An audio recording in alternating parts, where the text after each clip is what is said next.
Werner von Braun was to become one of the Nazis' chief rocket engineers, and together with Walter Dornberger of the German army and another older and more experienced rocket scientist, Hermann Oberth, they would develop the rockets deployed during the Second World War. All of which takes us back to 1927, when Werner von Braun was just starting out in his career, and Hermann Oberth was working on an extremely interesting project which surprisingly would become as relevant to the Apollo program as would the V2.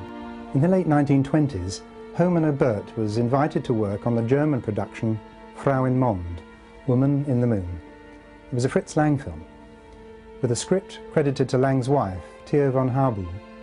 Frau in Mond was a silent movie with its plot based on manned flight to the moon. Oberth was responsible to Fritz Lang for the rocket design and flight details.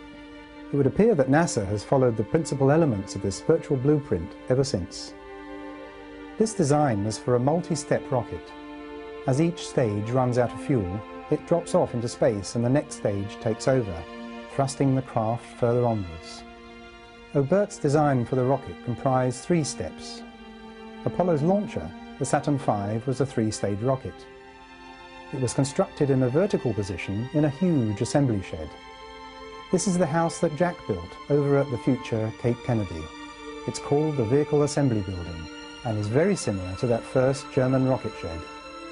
Inside, the Saturn V rocket was assembled vertically. Lang's rocket was driven out of the shed in a vertical position on a tractor-like transport to the launch location, just as NASA does today using its crawler vehicle.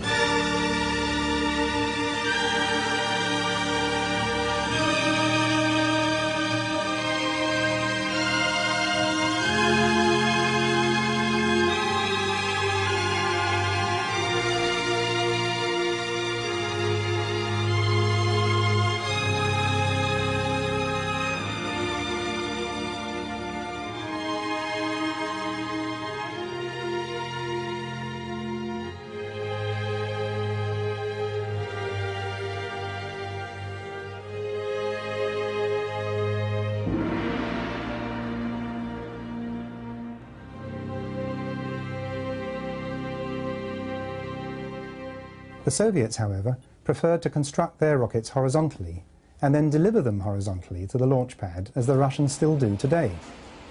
No doubt they recognized that moving a high center of gravity rocket vertically was contrary to common sense.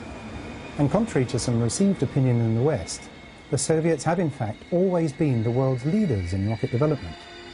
With 21 firsts in space exploration, they had no need to present the world with rampant virility symbols for their journeys into space. As for NASA's Apollo launcher, the Saturn V, that rocket may not have been as great as it looked.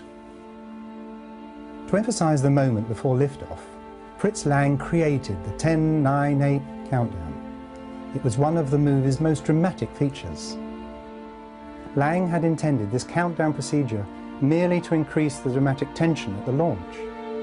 Lang said that NASA had incorporated another of his damn touches into its space dramas. Lang's actors were strapped to their couches, just as NASA did with Apollo. When the rocket motor had burned for a specified duration, we see first and second stage separation, as was the case with the Saturn V.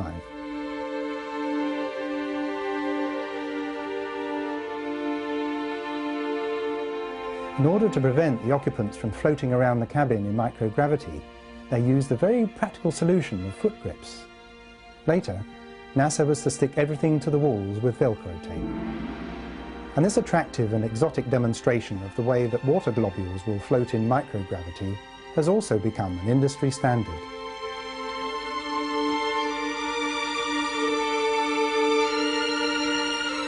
Then the most memorable scene of all, the moon in the foreground and the distant Earth.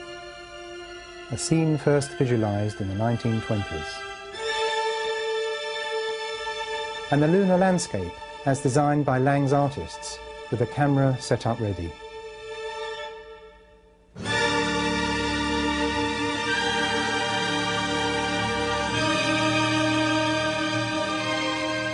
This look, with its pointed rather than smooth mountains, was copied exactly by NASA space artists on the decals that depicted the individual Apollo lunar modules. As you can see, the Frau in Mond set matches the LEM 7 decal very closely. Remembering that LEM 7 was allocated to Apollo 13's Dark Moon trip, is it not significant that this decal is the only one of the Apollo LEM series which depicts a LEM actually sitting on a fake lunar surface?